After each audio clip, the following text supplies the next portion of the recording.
구토라든가 설사, 또 복통, 식욕부진 이런 것들이 오게 되고, 또 심하면 체온 상승 이런 것들이 오게 되는데,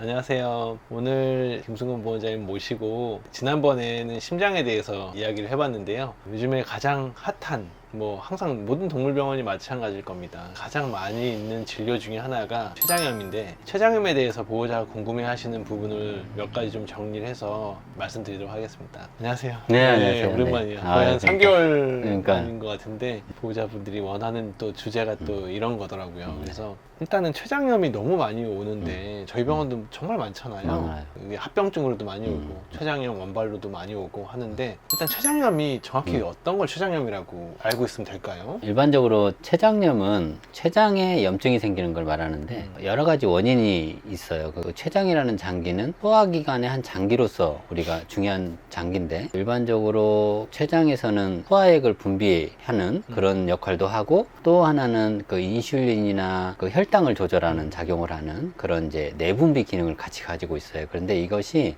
어떤 이제 원인, 그러니까 뭐 약물이나 어떤 종양이나 그다음에 음식물, 비만, 다른 질환에 의해서 2차적으로 췌장에 영향을 주게 되면 그 췌장에 염증이 생기게 돼요. 그렇게 되면 구토라든가 설사, 또 복통, 식욕부진 이런 것들이 오게 되고, 또 심하면 체온 상승 이런 것들이 오게 되는데, 그렇게 되면 이제 아이들이 우리가 느꼈을 때 평상시보다는 식욕도 감퇴하고 노는 것도 좀 확연히 감소하게 돼서 우리가 어디가 좀 안 좋은가 보다 이렇게 느껴서 이제 병원에 와서 이제 혈액 검사를 하게 되면 이제 우리가 얘가 췌장염이 있어서 그렇구나 이렇게 알게 되는 거죠. 이제 실제로 이제 보호자가 진료를 딱 왔을 때 췌장염입니다 이렇게 저희가 얘기를 하잖아요. 네, 맞아요. 그러면 왜 생긴 거냐고 물어볼 맞아요. 거예요. 아마 왜 우리에게 맞아.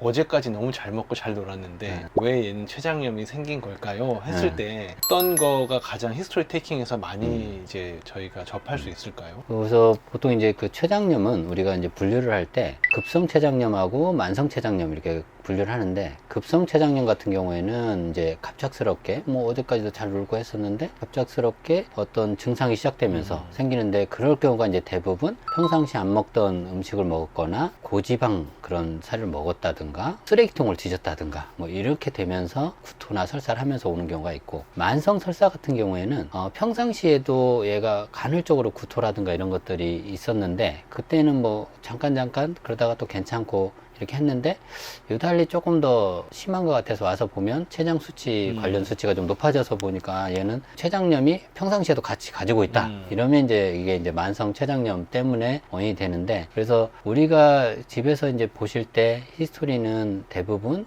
구토나 설사 이런 것들이 있는지를 꾸준히 이렇게 모니터링 하는 것이 중요한 것 같습니다.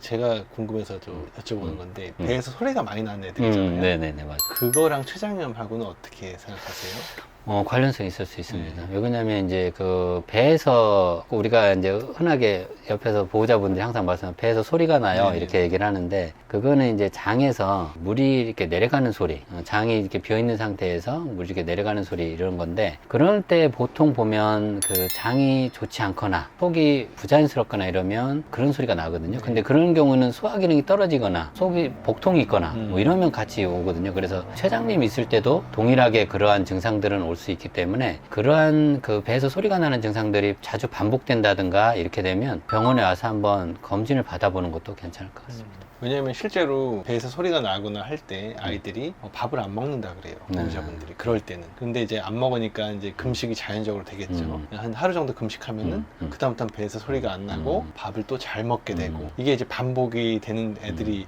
췌장염 환자들 중에서 특히 만성 췌장염에서 특히 많은 것 같아요. 제 경험상으로 봤을 때. 그래서 일단은 그런 부분은, 그래서 만약 그런 증상이 있으면은 와서 췌장 정량 수치를 한번 보자고 말씀을 드리거든요. 그래서 일단 그런 부분도 보호자분들이 좀 알고 있으면 좀 좋은 팁이 될 수 있을 것 같고, 그러면은 췌장염을 진단하는 방법은 어떻게 하죠? 물론 이제 췌장염의 진단 방법은 그냥 하나의 방법으로 평가하는 거는 없는 것 같아요. 그래서 물론 이제 췌장 정량 검사라고 하는 방법이 있고, 그 다음에 효소 중에 췌장 효소치 중에 그 리파즈라고 하는 지방 효소를 분해하는 리파즈라고 하는 것이 있는데 그걸 가지고 그게 조금 더 신뢰성이 높고 진단을 빠르게 하긴 하는데 그 외에도 어떤 복부 초음파나 그 다음에 방사선, 간 수치라든가 그 다음에 신장 수치 이런 것들을 같이 봄으로써 좀 더 정확하게 진단할 수 있을 것 같습니다.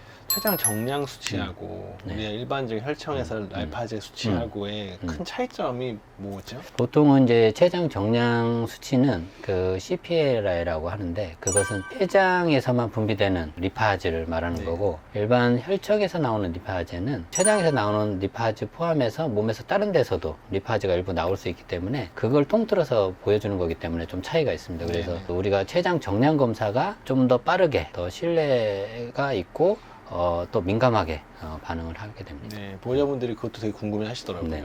혈청 검사를 하고 또 췌장 정량 검사를 하는데 왜 이게 리파제를 왜 이렇게 두 번을 두 번을 검사를 하냐. 하고. 그래, 그럴 경우에 물론 비용적인 부분도 감안을 해야 되는데 맞습니다. 어쨌든 그걸 모니터하고 음. 재진을 할 때 어떤 그 수의사마다 또 기준점이 있으니까 이제 그런 부분에 대해서 꼭 양쪽이 다 필요한 부분인 것 같긴 해요. 제가 봤을 때는. 그리고 또 저희 병원에서의 프로토콜일 수도 있겠지만 뭐 다른 병원도 마찬가지지만 췌장염 환자가 이제 재진을 계속 오거나 할 때 검사하는 항목들이 있잖아요. 네네. 네, 아까 말씀하신 췌장 정량이라든지 전체 알파제 수치라든지 염증 마커를 많이 맞습니다. 요즘에 모니터를 맞습니다. 하잖아요. 네, CRP라는 CRP. 거. 네, CRP. 그거에 대해서는 어떻게 생각을 하세요? 증상이 없을 경우에. 저는 그건 좋은 마커라고 모니터링 기구라고 생각하는데 물론 이제 가장 중요한 게 CPLI 키트로 해서 정량 검사로도 하긴 하겠지만 예후 평가 그러니까 얘가 지금 치료가 되고 있다라든가 아니면 악화되고 있다라든가 이런 걸 얘기할 때는 그 염증 수치 마커로서 작용하는 그 CRP 수치가 임상 증상의 모니터링이라든가 그 다음에